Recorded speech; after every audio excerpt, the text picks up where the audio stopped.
Kirusi kipya cha uviko 19 kinachojulikana kama NB181 ambacho kilianza nchini China na kuhusishwa na ongezeko kubwa la wagonjwa waliolazwa hospitalini nchini humo kimegunduliwa Marekani, ikiwa ni pamoja na jiji la New York. Kituo cha kudhibiti na kuzuia magonjwa CDC kimekitambua kirusi hiko miongoni mwa wasafiri wa kimataifa waliowasili katika viwanja vya ndege vya majimbo mbalimbali kama vile California, Washington, Virginia na New York mwishoni mwa Machi na mapema Aprili mwaka 2025.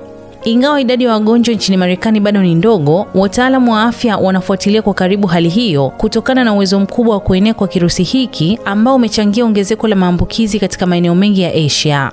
Kwa mfano, huko Hong Kong, idadi ya watu wanaofika katika vyumba vya dharura na kulazwa hospitalini kwa sababu ya uviko 19 imefika kiwango cha juu zaidi kwa mwaka mmoja uliopita, ambapo visa 81 vimeripotiwa kuwa vikali na vifo 30 miongoni mwa wazee ndani ya mwezi mmoja uliopita. Licha ya kesi yake ya kuenea, data sasa zinaonyesha kuwa NB181 haisababishi ugonjwa mkali zaidi ikilinganishwa na aina za awali za virusi. Hata hivyo, kuna wasiwasi juu ya uwezo wake wa kukwepa kinga inayotolewa na chanjo zilizopo.